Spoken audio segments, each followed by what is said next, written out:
Okay, let's get started.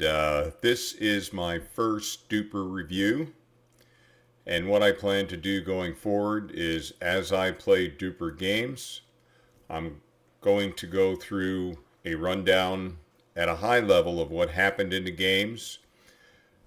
I'm also going to share any changes in my DUPR score because it's going to fluctuate up or down. And in this one here, I'm just going to give a basic overview to those of you that may not be familiar with DUPR, what DUPR is about. And we'll start on the front page here. What I'm showing here is my latest DUPR rating. I played 12 DUPR games this week that I'm going to go through at a high level. This number here of 78 is what's known as a reliability score. We'll step through that in a second. But basically, DUPR, or Dynamic Universal Pickleball Rating, is a rating system that measures a player's skill level in pickleball. It was developed by Steve Kuhn, the founder of Major League Pickleball, MLP, known as MLP, in 2021. Steve Kuhn has since left MLP, but DUPR continues to thrive. And DUPR is used for tournament ratings or rankings, seeding, and friendly games. It helps players find suitable opponents and improve their skills. And the great thing about DUPR is, if you want to play with similar skilled players and you know what your DUPR rating is, you can ask them what their DUPR rating is. And if they have one based upon what their rating may be, that can help you understand the quality of play that you should expect if you go ahead and you play with them. All right, so let's see. It's been a while since I've done a presentation. How do I move through my slides? Oh, here we go. Key things to know about DUPR rating scale. DUPR rates players on a scale of 2.0 to 8.0. And this is the important part, regardless of age, gender, location, or skill level. And what I'm still trying to sort out, there is another rating system, UTRP. And here's just a brief little look at UTRP. And in the simplified views, it makes some statements about if you're 1 to 2, 2.5, 3.0, and it's clear to me in the limited time that I've been playing at the hub and that I understand what different people's DUPRs are. It sure seems to me UTRP is about 1 point lower, or say the other way around. A 2.5 DUPR, in my mind, is equivalent to whatever UTRP thinks a 3.5 is. And so I'm digging to get more information on the differences between UTRP and DUPR. But going forward, my focus is really on DUPR and improving my DUPR score. The rating calculation, DUPR uses an algorithm that analyzes a player's last 30 singles or 60 doubles matches. The algorithm considers factors like match outcomes, the opponent's DUPR ratings, and margin of victory or defeat. Rating updates, the ratings are dynamic. That's its name, dynamic, and that's the first word in its name, meaning that your ratings can change after each game, and we're going to see that when we go down into the game level view here.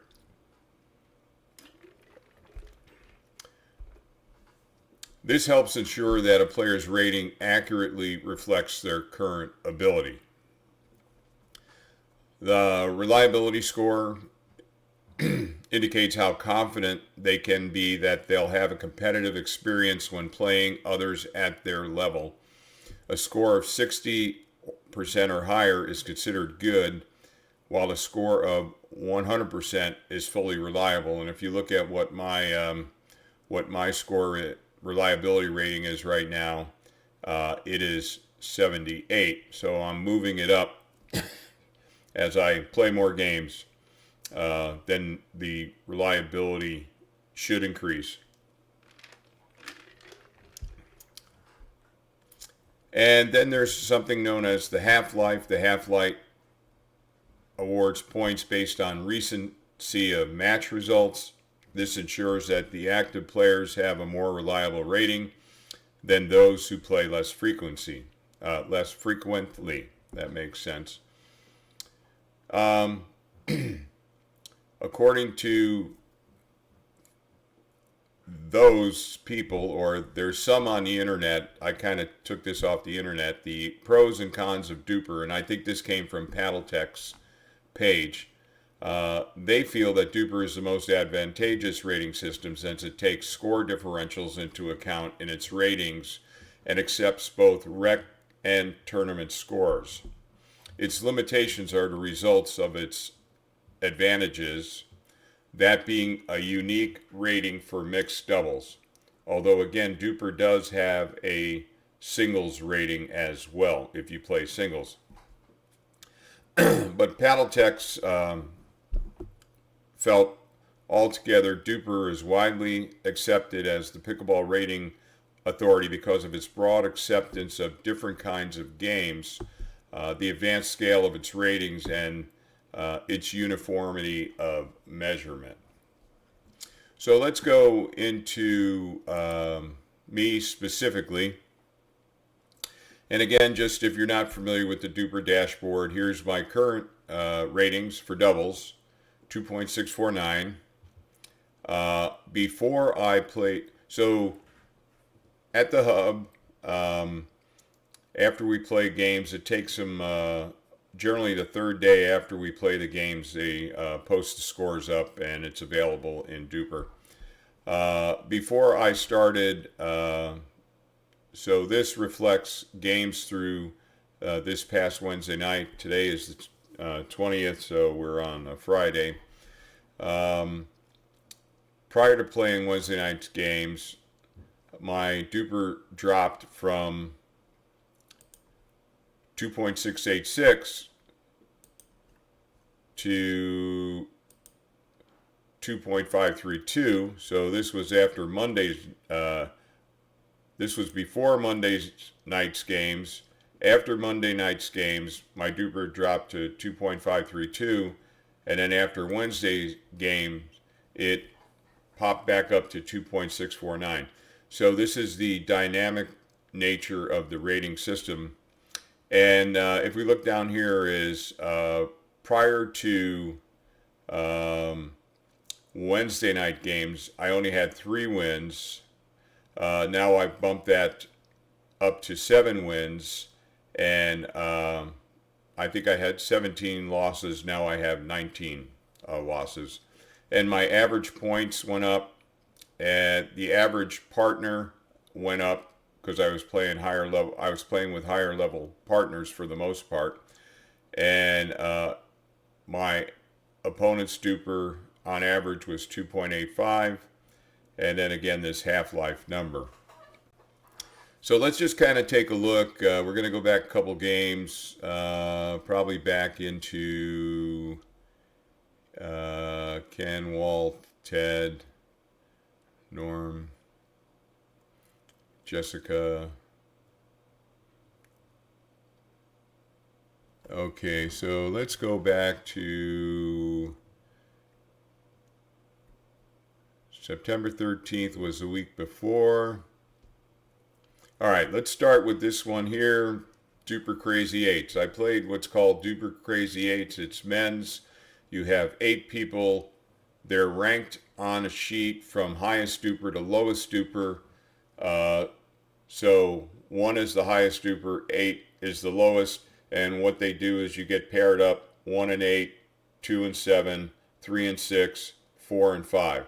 So I started in the 4 and 5 position, and then you play your first game, and whoever wins, those 2 people stay together, and then you get matched up with another partner, and if you're based on how high your DUPR was, then you get matched with the lower player. Turns out I don't like that format. Um, I'm finding out that it pays to play higher rated players. And the other thing that happened in this DUPR event is that if we look at how the games are run at the hub and the DUPR game director, they'll generally make a note that your maximum DUPR rating for this is 3.3, so you can't go over it, and then you cannot play below 3.0. So this is for 3.0 to 3.3. So I was playing in a 2.5 to 2.9, and you needed to be within 0.2 of the 2.5, but the coordinator decided to allow a lower DUPR player in. And I think when that happens, when the integrity of the range is not maintained and a lower player or a non-rated player is allowed in, it can hurt you, is my thought. But again, they get to run the games the way they want to play. I get to decide if I want to play in those games or not. So, but let's go through the ratings. So for the Crazy Eights, my first game was, which way are these going? They're going this way. September 18. Okay, these games are not reflected in the order. Oh yeah, okay. So the first game, this is Monday night. Here are the 4 players, and here were their DUPRs effectively at the start of the night. Ted and I lost 11-6. So as you see here, my DUPR was 2.65. So since I lost, and this was the point differential, and this was the DUPR levels of the people I was playing with, and this was the DUPR level of my partner, when I went to play the second game, my DUPR dropped to 2.610 at the start of that game. So the DUPR is very dynamic on a game-by-game basis. Kind of interesting. So here is where I got paired up with a 2.248 player. Again, if you're supposed to be within 0.2, then there should be no player below 2.3, but hey, it was what it was. Now we got beat 11-0. If you play pickleball, in competition, maybe not so much in your rec play, you target the weaker skilled player. And in this particular game, there was a lot of balls going towards Walt. And so even though I had a higher DUPR, I couldn't get an opportunity to make shots other than the serve and the return. And then if they kept targeting Walt, then they basically iced me out of the competition. So that's just the cold reality of pickleball competition. We want to target the weaker skilled player, or if there's a particular area of the court that a player is not good at, then you want to try to take advantage of that. So there's a lot of targeting that goes on in pickleball. Not put that ball to the people that are less likely to hit a successful shot. And then went in and I got paired with Ken, and we played Arnold and Walt again. So we lost 11-10. And then I played with against Ryan Ho and Ken, and then I was paired up with Michelle. She's a very good player. She was actually, while this is a men's Crazy Eight, somebody backed out, so she volunteered to fill the spot. Very good player, very supportive partner, great communication on the court. The other thing is in these DUPR games, if you haven't played with people before, you don't have that established communication flow with your partner. You don't know where your partner necessarily thinks about who has the balls down the middle. Some of us believe and respect the X, so depending on the direction that ball is coming, if it's coming cross court, determines whose shot that really is and all that. And so, these are some of the limitations in these type of games where you haven't played with the person before. I always ask the person when I play with them the first time, as your partner, what can I do to help you reach the most success? And that kind of starts the dialogue, and at least we can talk about a couple of things. Do you call your shots? Do you mind if I call the shots? And those type of things, that those little bits help establish some level of partner communication when you're playing pickleball games in a competitive environment. And that really helps. And Michelle was just fantastic in that regard. And then I got paired up with Walt again. And we only scored 5, and we lost 11-5 to Arnold and Michelle. And then played one more game, and Ken and I lost 11-9. Now, this game is interesting because we were ahead 8-2. And this is pickleball, or at least in my experience, there's ebbs and flows. You should never feel comfortable when you have a lead because things can change. And whatever changed enabled them to come from 2 to our 8 and then win the game 11. So hats off to both Ryan and Walt on that game there. So after those games, that's where my DUPR dropped down to 2.532. Now, let's go through Wednesday night's game. This was, again, another interesting game because Mary and Tiffany, those were later. So let's go to how these things started. So the order's a little bit different here.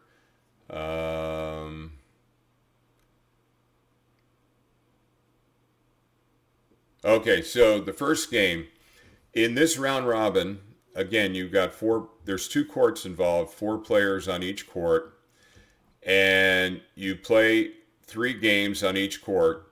That enables you to play with each of the other 3 players.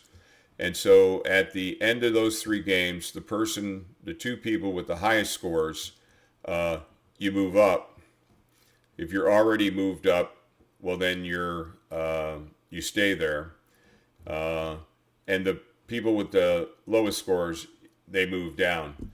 And so Court 1 had the highest rated DUPRs. Court 2, which I was on, had the lower DUPRs. Me and Judy played me and Tracy played the first game. Now, here again, Tracy at the start of that game was only a 2.1. And there's really a considerable difference between a 2.1, a 2.6, and a 2.7. And again, you got to kind of, in my mind, forget UTRP and they're a 3.0 or they're a 3.5 or a 4 or that. DUPR's a little bit different if you ask me. At least that's my experience so far.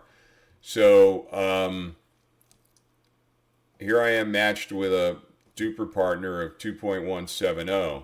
And so when you're playing with a lower skilled player as your partner and they again start targeting that partner, again you're kind of iced out of the opportunity to put your paddle on the ball and make some shots.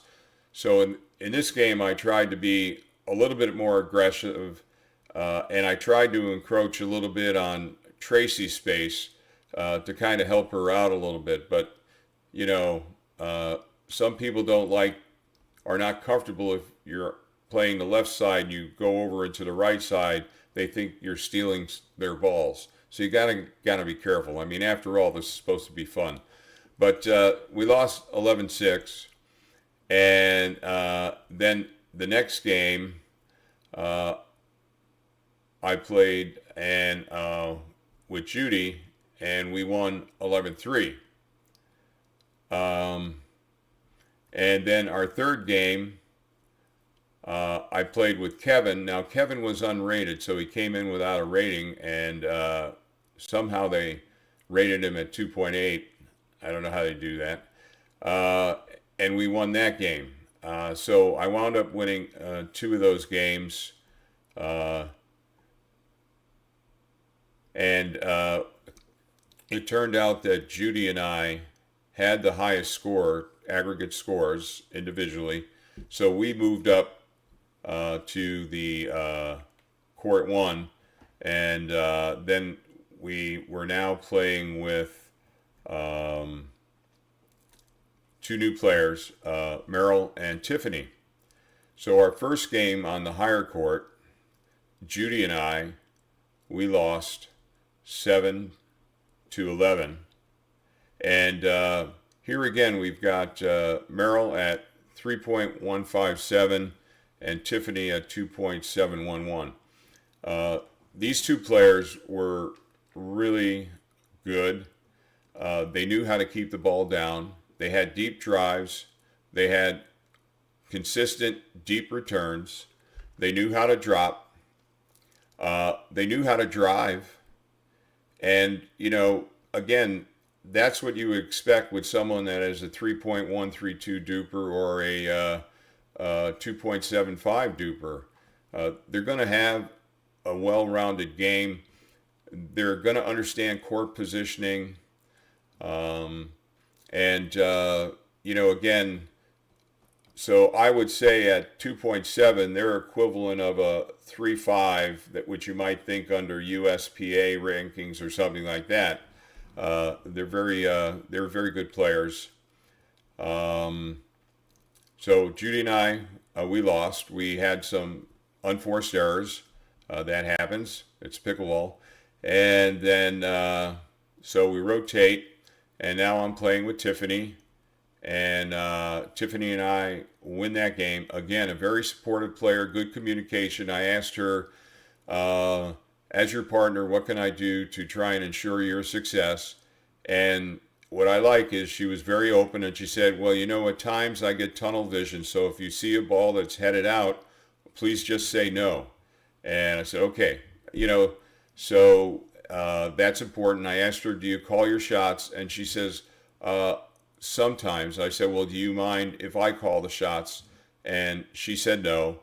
And so with those 2 pieces in place, we had established some level of communication that let us operate more effectively on the court than just showing up on a court and you start playing and, you and the other person haven't really established any communication. Communication is very important in my mind in pickleball, and it's particularly important when it comes to court positioning and who takes what ball coming across the middle and those type of things. And I'll do some videos on that in the future. So, okay, Tiffany and I won that game, and then I have to play with Meryl. And we won that game 11-0 over Tiffany and Judy. And again, on this game here, I held my end of shots up well. And Meryl is a very good player. And, definitely when you're paired up, I think I started that game at a 2.613. When you're paired up with a 3.16, your chances of success are going to be higher overall in winning the match. When you're paired up with a 2.1, your chances of winning become more challenging. So I'm really seeing that I can draw no conclusion between a DUPR rating and with a UTRP or what we currently think of USPA 3.0, 3.5, 4.0, and those type of things. So, Anyway, so we finished that, and then because of the results of Wednesday night's game, when it's all reported up to DUPR, that brings my DUPR rating now up to 2.649. So that's where I'm at right now. Now, I'm going to try and play 12 DUPR games per month. I'm going to stay away from the crazy eights. Because I'm at 2.649, if they have any games where the range is 2.7 to 3.0 or 2.8 to 3.1, with that 2.63, since I'm within zero point 0.2 points, I should be eligible to play at the higher level. And it stands to reason if you're playing with a higher level player, again, your chances of winning games are going to be higher. Not always true, but generally true, I would expect. And so that's my incentive to continue to move my DUPR score up so that I can play with higher skilled players, because when you play with higher skilled players, you really quickly learn the gaps in your game. And that's very important, because then you know what you need to be focused on during your drill sessions so you can work on removing those gaps in your game. In this game, with actually all my games on Wednesday night, what I did is when I went into Monday night's games, the Crazy Eights, I didn't have a lot of confidence in my third shot. You have to hit a third shot when you serve, and it's either a drop or it's a drive. And at the start of that game, I only had about a 50% confidence level in my drops, and about 50% of them would go in. And I had very little confidence in my drives. I mean, almost zero. So before the Wednesday night games, I took the ball machine and I went out to the courts, and I decided to work on my forehand drive using on the Titan 1 ball machine. There's a drill D2 that's a forehand. It serves you a forehand ball. I hit 480 balls in the 2 hours that I was on the court to build my confidence up into my drive. And I'm very happy I did that, because during these games, once we moved up to court 1, and even in the games on court 2 where I started, I had a lot of confidence in my drives. And really what I was doing were drips, kind of a combination of a drive and a drop. And so I have this, my Holbrook Pickleball Power Pro E16 millimeter is a fantastic paddle for putting spin on the ball. And I was able to get good spin on the ball, so where I could get that ball, that drive, low over the net and dip down, making it hard to where they had to go down, they had to bring their head down, and oftentimes they would put that ball in the net because it dropped so fast when it got on the other side.